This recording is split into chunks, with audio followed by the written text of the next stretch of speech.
The chair creaked under Adasia as the process began.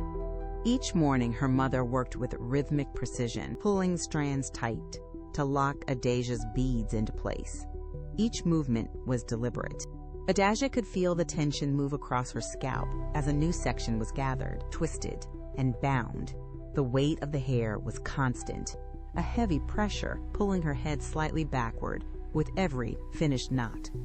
She would keep her eyes focused on the floor, watching the pile of loose strands grow. Her mother would always reach for another handful of beads, sliding them down the length of the braid until they hit the end with a soft, metallic click. There was no room for error in the pattern. Adasia would often shift her weight, feeling the strain in her neck. But she did not move her head. She remained perfectly upright, grounded by the steady, repetitive motion of her mother's hands. Another section secured. The process continued, turning simple hair into a complex, heavy structure that demanded total stillness. When the final beads snapped into place and the pressure on her scalp shifted as her mother released her grip, Adasia would be relieved. When the braiding was completed, each time Adasia took a tentative step forward, her movements felt sluggish. Behind her, the braids did not simply sway, they dragged. She looked back to see the long, heavy strands pooling on the floorboards, like thick, dark cables.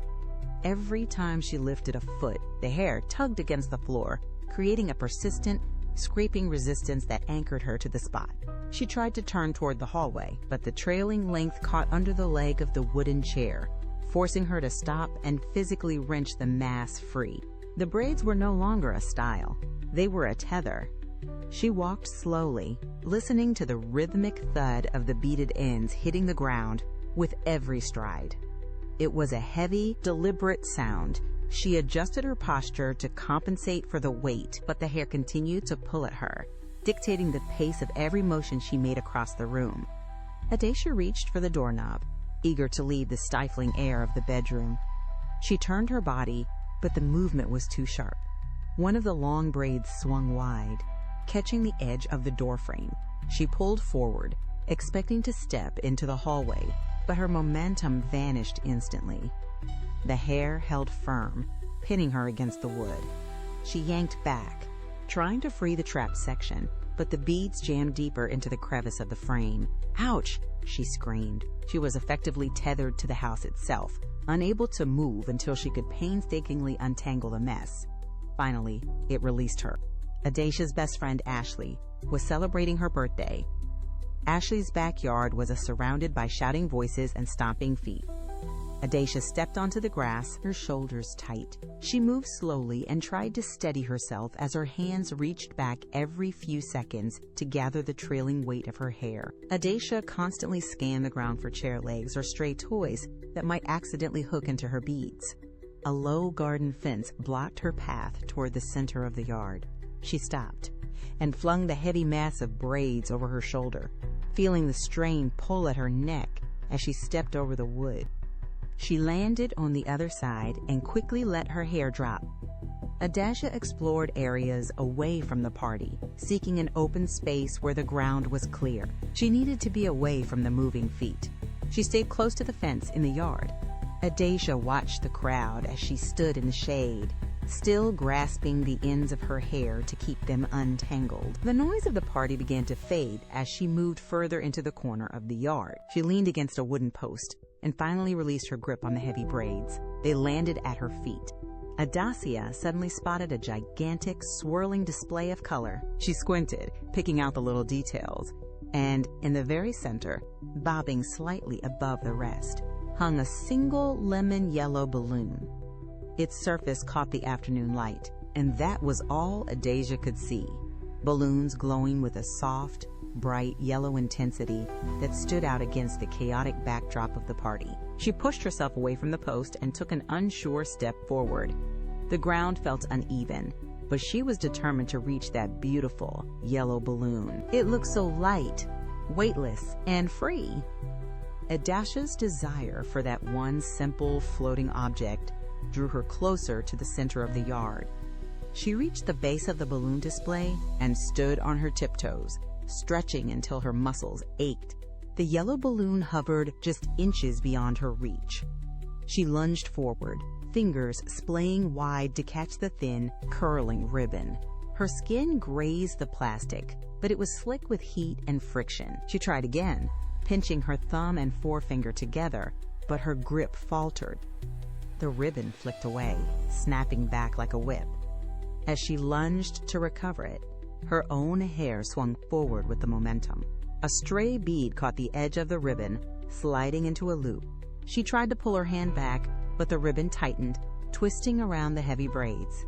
The more she tugged, the more the ribbons twisted and tangled into her hair. She shook her head, hoping to loosen the knot, but the ribbons only wove deeper into the thick mass. Adasia was no longer reaching for the balloons. She was now a part of them. Slowly, the balloons lifted Adasia higher and higher. As the force dragged Adasia upward, the balloons transformed into her favorite color. Adasia swung back and forth, her body swaying beneath the mass of yellow balloons. Adasia could see everyone in Ashley's backyard getting smaller and smaller. She squeezed her eyes shut. Adasia could hear a high-pitched whistle every time she tried to reach up to grab the ribbons. As Adasia soared higher and higher above the clouds, the balloons returned to their original color, and Adasia noticed a strange shadow of a figure in the clouds. It was a blue jay. The blue jay spoke before Adasia could. He said, "Hello, I'm BJ. Aren't you going to thank me for freeing you from those frightening balloons?" Adasia hadn't noticed. She was floating in the sky with BJ without the balloons. "Thank you," Adasia said. BJ replied, "You're most welcome." BJ continued to soar through the sky as Adasia floated without the balloons and watched. BJ said, "It was pretty funny seeing a human fly." Adasia replied, "Well, I was surprised to see and hear a huge talking blue jay." BJ said, "Well, you got me there." BJ nudged Adasia's cheek and said, "I have a big favor to ask you since I helped you. Nothing outrageous, I guess." BJ said, "I need you to jump on my back on Hold On Tight when I fly under you. I will explain when we get to where we need to be." Adasia concentrates and dives down towards BJ as he flies under her. Adasia slammed onto BJ's, and she grabs his neck. They continue to soar in the sky, high above the clouds. Adasia continued to hold on to BJ. Finally, BJ began to lower his level of flying, and Adasia could see the ground underneath them getting closer and closer. She also noticed two small islands. "Where are we?" she thought. The land continued to grow bigger beneath the two travelers, revealing jagged cliffs and a dense, emerald green forest. BJ let out a low caw that signaled the pair had reached their destination. He began a long, sweeping descent. BJ's wings carried them toward the mystery of the distant island. They landed gently among the sea of trees in the forest, and Adasia slid down BJ's feathered back.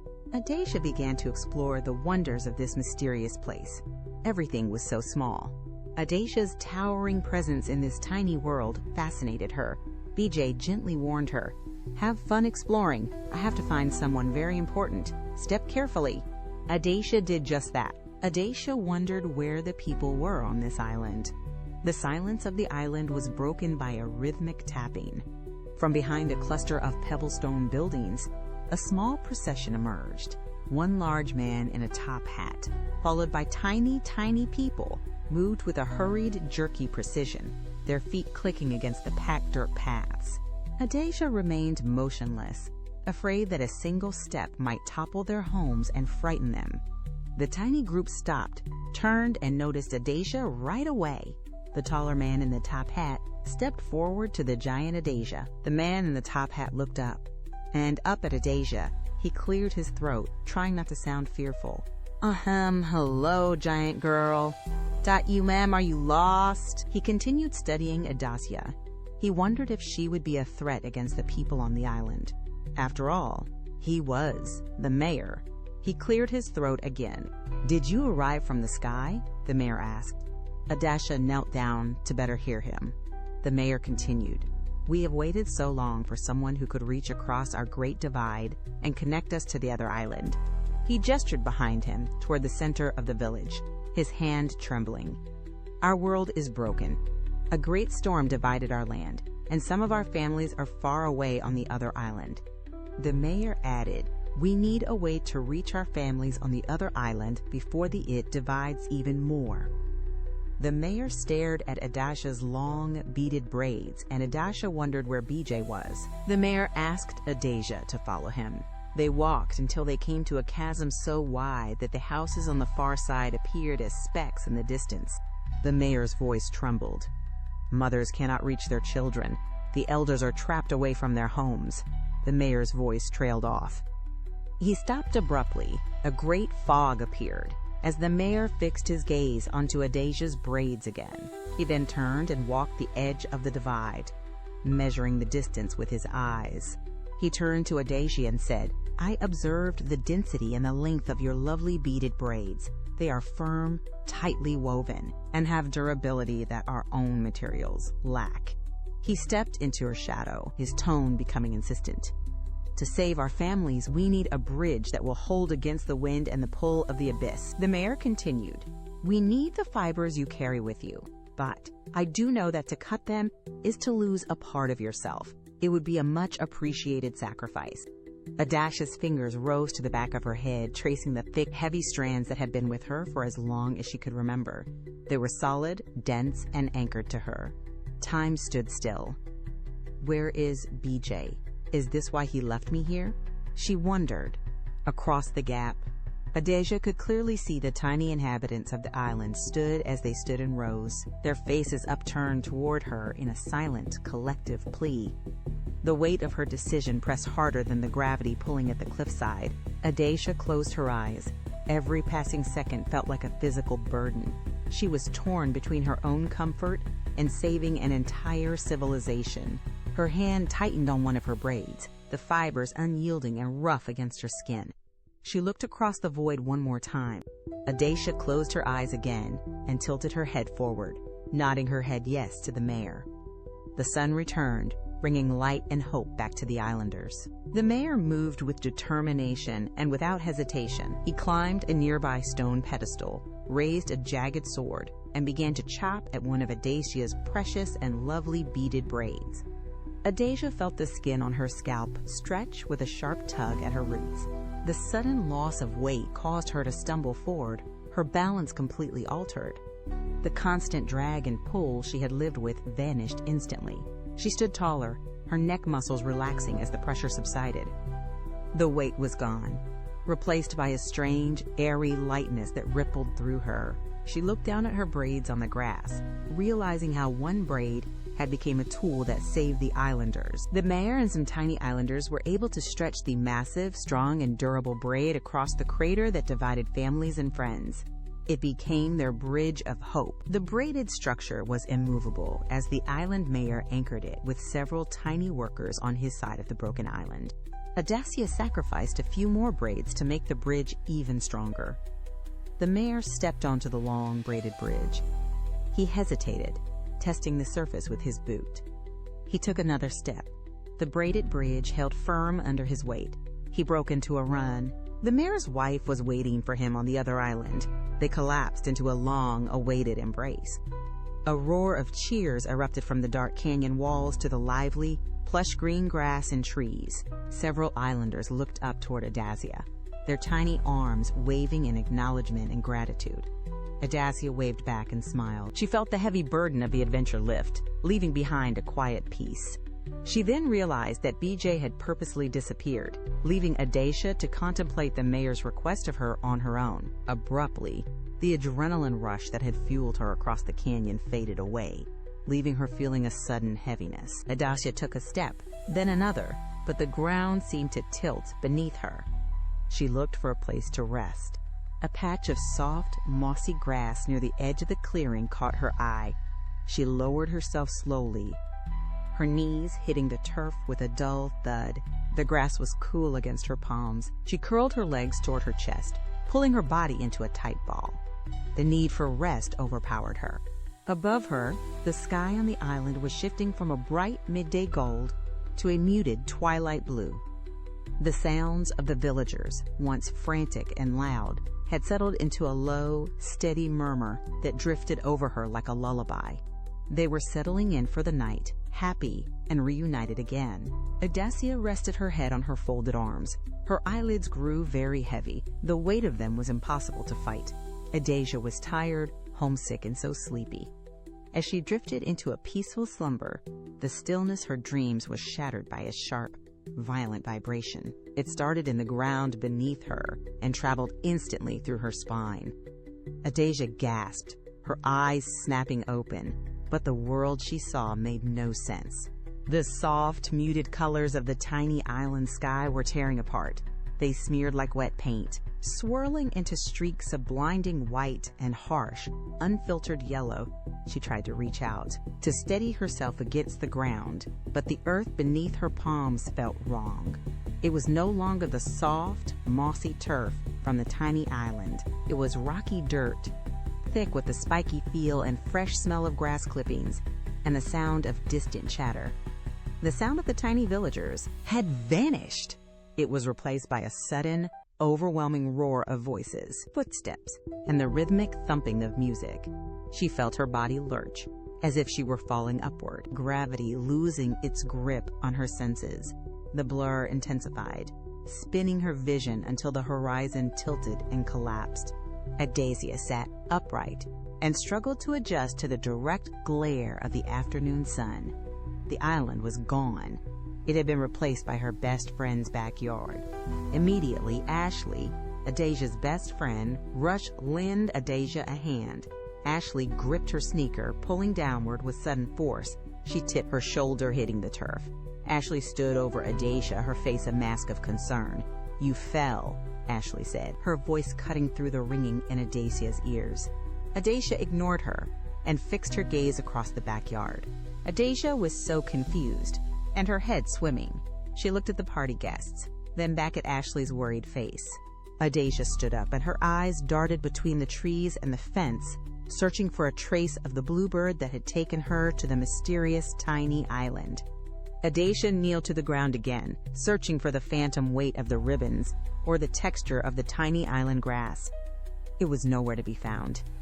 Everything felt strange and distant to Adasia, like a story told by a stranger. Adasia let out a long sigh of disappointment. Was it ever real? She wondered to herself. The backyard party felt like a film she was no longer watching, the laughter of the guests sounding hollow against the lingering silence in her mind. She crossed the threshold into the living room, stepping out of the bright sun and into the cool, dim air of the house. Her eyes scanned the corners, searching for something that did not belong. There, tucked against an empty chair, a single blue balloon drifted slightly, tethered to nothing. It did not bob with the draft. It held its position with intent. Adasia stepped to it. She gasped as she focused on the surface of the plastic. Painted with precision was a small, distinct image of a bluebird staring back at her. She noticed the bird's eye wink. It was then that Adasia had undeniable clarity. The island was real, and the journey was not a dream. She reached out, her fingers hovering inches from the balloon, and felt the faint, lingering hum of magic pulsing against her skin.